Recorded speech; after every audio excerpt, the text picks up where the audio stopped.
കേരളത്തിന്റെ രാഷ്ട്രീയ ഭൂപടത്തിൽ ഈ ഒരു നഗരം മാത്രം തലയുയർത്തി നിൽക്കുകയാണ്. അത് പാലക്കാടാണ്. അവിശ്വസനീയമെന്ന് തോന്നാമെങ്കിലും പതിറ്റാണ്ടുകളായി കേരള രാഷ്ട്രീയം ചുവപ്പിലും നീലയിലും മാത്രം ഇങ്ങനെ ചുറ്റിക്കറങ്ങുമ്പോൾ ഈ നഗരസഭയിൽ കാവിക്കൊടിയാണ് പാറിക്കളിക്കുന്നത്. വെറും ഒരു ഭരണമല്ല, സംസ്ഥാനത്തിന് തന്നെ മാതൃകയാക്കാവുന്ന വികസനത്തിന്റെ പര്യായമായി പാലക്കാടിനെ മാറ്റിയ ഒരു ഭരണകൂടം. BJP കേരളത്തിൽ ആദ്യമായി അധികാരത്തിലെത്തിയ തദ്ദേശ സ്ഥാപനം. വെറുമൊരു ചരിത്രമല്ല ഇതൊരു രാഷ്ട്രീയ ഭൂകമ്പത്തിന്റെ സൂചന കൂടിയാണ്. ഇവിടെ ഭരണ തുടർച്ചയല്ല ലക്ഷ്യം, ഹാട്രിക് വിജയമാണ് കാത്തിരിക്കുന്നത്. 53 വാർഡുകളിലും NDAയുടെ പടയൊരുക്കം. എന്തുകൊണ്ടാണ് പാലക്കാട് ഇത്രയേറെ ശ്രദ്ധിക്കപ്പെടുന്നത്? കഴിഞ്ഞ 10 വർഷം കൊണ്ട് ഈ നഗരം എങ്ങനെയാണ് മാറി മറിഞ്ഞത്? BJPയുടെ ഈ സംഘടിത ശക്തിക്ക് പിന്നിലെ രഹസ്യം എന്താണ്? പ്രതിപക്ഷ പാർട്ടികൾക്ക് സ്ഥാനാർത്ഥികളെ നിർത്താൻ പോലും കഴിയാതെ പോയതിന്റെ രാഷ്ട്രീയ അടിയൊഴുക്കുകൾ എന്തൊക്കെയാണ്? വികസനം മാത്രം സംസാരിക്കുന്ന ഒരു തിരഞ്ഞെടുപ്പിന്റെ നേർക്കാഴ്ച. 400 കോടി രൂപയുടെ കേന്ദ്ര സഹായം, ജൽജീവൻ പദ്ധതിയുടെ മഹാവിജയം, ക്യാമറ നഗരമായി മാറിയ നമ്മുടെ പാലക്കാട്. ഈ വിസ്മയങ്ങളെല്ലാം എങ്ങനെയാണ് സംഭവിച്ചത് അറിയണമെങ്കിൽ ഈ വീഡിയോ നിങ്ങൾ അവസാനം വരെ കണ്ടിരിക്കണം. നേരെ വീഡിയോയിലേക്ക് പോകാം. പാലക്കാട് വെറും ഒരു തിരഞ്ഞെടുപ്പല്ല, കേരളത്തിന്റെ രാഷ്ട്രീയ ഭാവി തന്നെ തീരുമാനിക്കുന്ന നിർണായകമായ ഒരു പോരാട്ടമാണ്. അങ്ങനെ പറയാനൊരു കാരണമുണ്ട്. പാലക്കാട് നഗരസഭയുടെ രാഷ്ട്രീയ ചരിത്രം നമ്മൾ പരിശോധിക്കുമ്പോൾ കേരളത്തിലെ BJPയുടെ വളർച്ചയുടെ കൃത്യമായൊരു ചിത്രം നമുക്ക് ലഭിക്കും. 2010-ൽ വെറും 14 സീറ്റുകൾ മാത്രമായിരുന്നു BJPക്ക് ഉണ്ടായിരുന്നത്. എന്നാൽ അവിടെ നിന്നിങ്ങോട്ട് പാലക്കാടൻ മണ്ണിൽ മാറ്റത്തിന്റെ കാറ്റാണ് വീശി തുടങ്ങിയത്. 2015-ലെ തിരഞ്ഞെടുപ്പ് അതൊരു വഴിത്തിരിവായിരുന്നു. 52 വാർഡുകൾ ഉണ്ടായിരുന്ന അന്ന് 24 സീറ്റുകൾ നേടി BJP സംസ്ഥാനത്ത് ആദ്യമായി ഒരു നഗരസഭയിൽ അധികാരം പിടിച്ചെടുത്തു. അതൊരു ചെറിയ കാര്യമൊന്നുമല്ല. കേരളത്തിലെ പരമ്പരാഗത രാഷ്ട്രീയ ശക്തികളെ ഞെട്ടിച്ചുകൊണ്ട് പാലക്കാട് BJP ഭരണത്തിലുള്ള ആദ്യത്തെ നഗരസഭയായി മാറി. അങ്ങനെ ചരിത്രത്തിൽ ഇടം നേടുകയായിരുന്നു. എന്നാൽ ആ വിജയം യാദൃച്ഛികമൊന്നും ആയിരുന്നില്ല.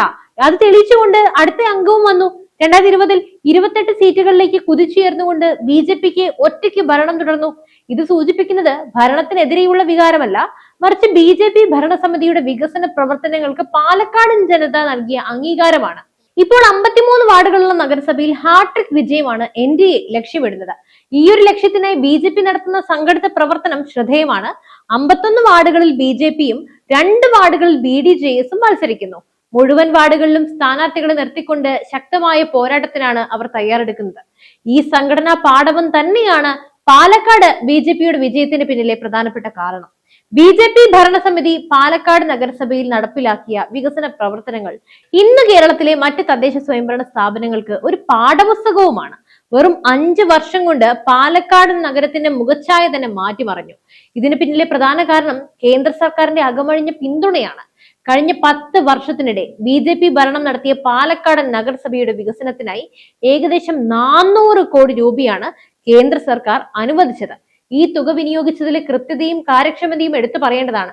110 കോടി രൂപ വിനിയോഗിച്ച ജൽജീവൻ പദ്ധതിയിലൂടെയാണ് പാലക്കാട് നഗരസഭയുടെ കുതിപ്പ് ആരംഭിക്കുന്നത്. ഇന്ന് പാലക്കാട് നഗരത്തിലെ 99% വീടുകളിലും ശുദ്ധമായ കുടിവെള്ളം എത്തിക്കാൻ കഴിഞ്ഞിട്ടുണ്ട്. കേരളത്തിൽ ഇത്തരമൊരു നേട്ടം കൈവരിച്ച നഗരസഭകൾ ചുരുക്കമാണ്. കുടിവെള്ളം ഇല്ലാത്ത ഒരു വീട് പോലും ഇല്ലാത്ത അവസ്ഥയിലേക്ക് പാലക്കാട് എത്തിയിരിക്കുന്നു.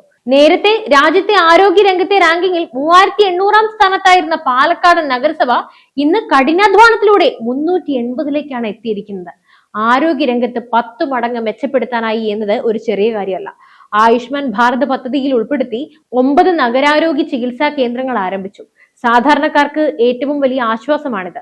മാലിന്യ സംസ്കരണ പ്രവർത്തനങ്ങളിൽ പാലക്കാട് നഗരസഭ നടപ്പിലാക്കിയ പദ്ധതികൾ സംസ്ഥാനത്തിന് തന്നെ മാതൃകയാണ്.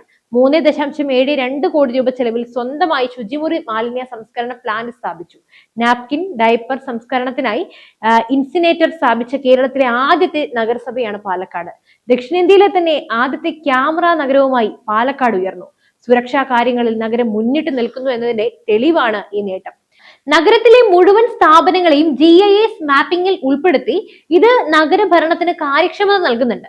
വലിയങ്ങാടി പച്ചക്കറി മാർക്കറ്റ് ആധുനിക നിലവാരത്തിലേക്ക് മാറ്റുന്നതിനായി കേന്ദ്ര സർക്കാരിന്റെ പ്രത്യേക വികസന പദ്ധതിയായ SAS-ൽ ഉൾപ്പെടുത്തി 140 കോടി രൂപയുടെ ബൃഹത് പദ്ധതിക്ക് അംഗീകാരം ലഭിച്ചു.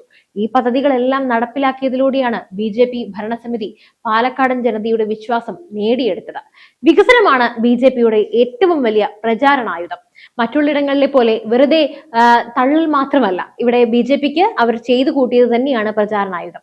BJPയുടെ വിജയത്തിന് പിന്നിൽ ശക്തമായ അടിത്തറയുള്ള സംഘടനയുടെ പ്രവർത്തനമുണ്ട്. ഈ തെരഞ്ഞെടുപ്പിൽ വിദ്യാസമ്പന്നരും അനുഭവ സമ്പന്നരുമായ സ്ഥാനാർത്ഥികളെ അണിനിരത്തിക്കൊണ്ടാണ് NDA മുന്നോട്ട് പോകുന്നത്. മുൻ കൗൺസിലർമാർ, നിലവിലെ കൗൺസിലർമാർ, ബിരുദാനന്തരധാരികൾ, അധ്യാപകർ, പ്രൊഫസർമാർ, ഡോക്ടറേറ്റ് നേടിയവർ, വ്യാപാരികൾ, പൗരപ്രമുഖർ തുടങ്ങി പൊതുസമൂഹത്തിന്റെ എല്ലാ ഭാഗങ്ങളെയും പ്രതിനിധീകരിക്കുന്നവരാണ് NDA സ്ഥാനാർത്ഥികൾ. ഇത് BJPയുടെ സർവ്വതല സ്പർശിയായ വളർച്ച തന്നെയാണ് സൂചിപ്പിക്കുന്നത്.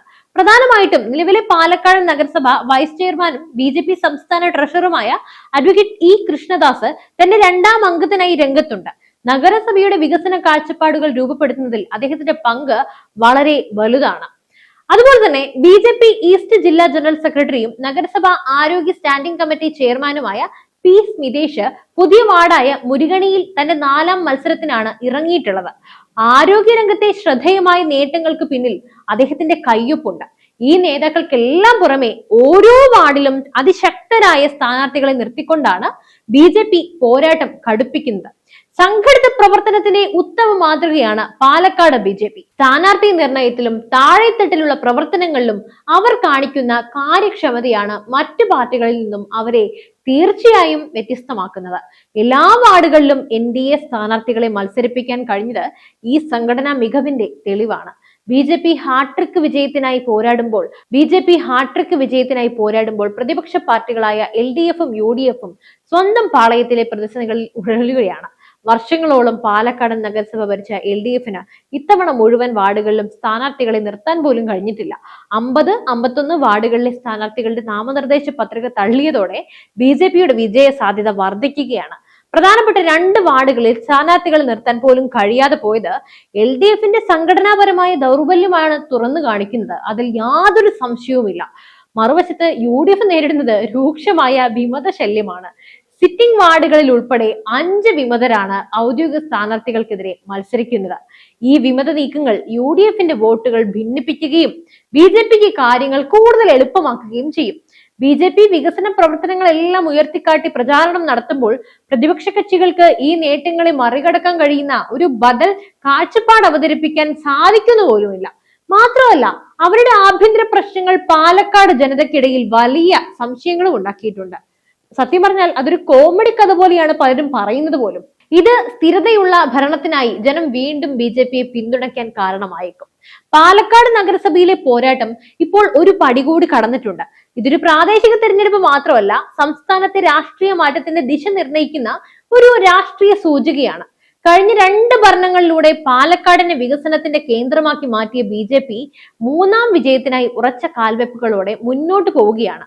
വികസനം, കാര്യക്ഷമത, സംഘടനാ ശക്തി, കേന്ദ്ര സർക്കാരിന്റെ പിന്തുണ ഇതെല്ലാം BJPക്ക് അനുകൂലമായ ഘടകങ്ങളാണ്.